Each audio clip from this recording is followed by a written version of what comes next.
C'est un symbole de l'Amérique. Les motos mythiques Harley-Davidson ne seront plus toutes fabriquées aux États-Unis. Le constructeur a mis de côté son patriotisme pour sauver ses ventes. Il a annoncé hier qu'il allait délocaliser une partie de sa production pour ne pas avoir à payer les droits de douane de 25% imposés par l'Union européenne. Le président américain, Donald Trump, est furieux. Agnès Varamian et Fabien Fougère. Des Harley-Davidson à la Maison-Blanche, c'était au début du mandat de Donald Trump. La marque était le symbole de l'Amérique d'abord, le slogan du président. Aujourd'hui, c'est le divorce. La marque délocalise, les taxes douanières européennes passent de 6 à 31%. C'est un surcoût de 1 884 € sur chaque moto, intenable. Harley-Davidson préfère quitter l'Amérique. La décision déclenche la colère de Donald Trump. La firme se sert des taxes comme d'une excuse, a-t-il tweeté ce matin. Il la menace même de représailles. Pour l'Europe, ces délocalisations sont la conséquence de la guerre commerciale du président. Les entreprises et les consommateurs américains, que nous ne voulons pas punir, mais c'est une conséquence malheureuse, mettent la pression sur l'administration américaine pour dire « Hé, attendez une minute, ce n'est pas bon pour l'économie américaine ». Et c'est ce qui se passe. L'Europe n'a pas ciblé Harley-Davidson par hasard. La firme a son siège dans le Wisconsin qui a voté Donald Trump en 2016. Paul Ryan, élu républicain de cet État, écrit d'ailleurs ce matin « Voilà une nouvelle preuve des dommages causés par l'application unilatérale des taxes. C'est une critique virulente de la politique du président. » Les observateurs les plus critiques expliquent que Donald Trump est pris à son propre piège. Malgré tout, le président américain ne cède rien. Dans un dernier tweet ce matin, il accuse même Harley-Davidson de capituler. Il faudra voir maintenant ce que feront les fabricants des autres produits visés par Bruxelles. Les jeans, le beurre de cacahuète et le bourbon, à chaque fois, ce sont des emblèmes de l'Amérique. La guerre commerciale est déclarée entre les États-Unis et l'Europe. L'un attaque, les autres répliquent. Est-ce que cette bagarre risque de faire monter les prix ? Le consommateur va-t-il être la victime de ces décisions au sommet ? C'est le question-réponse signé Anaïs Barr et Éric Mézy.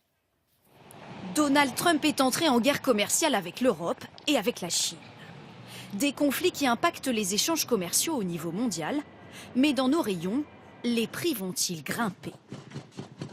Pour riposter à la politique protectionniste de Donald Trump, l'Union européenne a choisi de surtaxer certains produits américains, tels que les jeans, le jus d'orange ou encore les motos. Leur prix devrait donc grimper en Europe. Des surtaxations qui entraînent systématiquement des hausses de prix, c'est déjà une réalité aux États-Unis. Par exemple sur le bois. Donald Trump a décidé de taxer le bois canadien, effet immédiat sur les prix des matériaux de construction. Aux États-Unis, le prix des maisons neuves est en hausse. Mais tous les consommateurs seront-ils forcément perdants ? Pour les produits basiques comme les jeans ou le jus d'orange de Floride, les consommateurs pourront se reporter sur des produits d'autres provenances et limiter l'impact sur leur porte-monnaie. En revanche, pour les produits haut de gamme comme les téléphones, où le choix est plus limité, les sanctions américaines pèseront sur tous les consommateurs. Aujourd'hui, la plupart de ces composants sont fabriqués en Chine. Si les États-Unis appliquent des taxes à l'importation de 20-30% sur leurs importations de composants électroniques en provenance de Chine, eh bien c'est le prix de l'iPhone qui, à court terme, sera impacté à la hausse pour tous les consommateurs. Mais certaines entreprises peuvent-elles décider de limiter ces augmentations de prix ? Oui, à la condition d'accepter de rogner sur leurs marges. L'autre solution pour elles, délocaliser leur production pour éviter ces nouvelles barrières douanières. Ça veut dire pour les entreprises françaises aller chercher plus d'usines ou de capacités de production aux États-Unis et pour les entreprises américaines décider de s'implanter ailleurs qu'aux États-Unis pour aller capter le consommateur chinois et européen. Une guerre qui ne fait que commencer. Le président américain réfléchit déjà à de nouvelles mesures protectionnistes dans le secteur de l'automobile. Bonsoir François Langlais. Bonsoir Anne-Sophie. On vient de voir que le protectionnisme pouvait faire monter les prix, mais plus généralement, est-il bon ou mauvais pour l'économie ?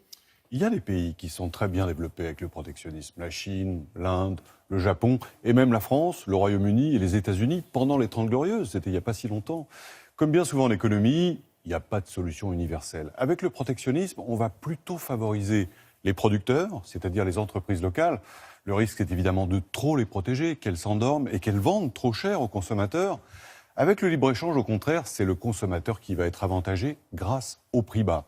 C'est un système qui va renforcer les entreprises déjà performantes et affaiblir toutes les autres.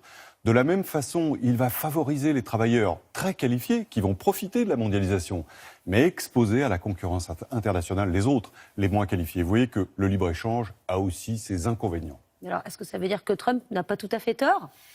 Écoutez, le problème, ce qui pose problème avec Trump, c'est sa méthode. Le président américain est imprévisible et il procède par foucade. Et il s'en prend indifféremment à la Chine et à l'Europe, qui est pourtant bien plus ouverte. Mais il faut quand même reconnaître une chose, c'est que justement, avec Pékin, il a marqué des points, il a obtenu des résultats, parce qu'il a réussi à convaincre la Chine d'ouvrir davantage son marché. Merci François.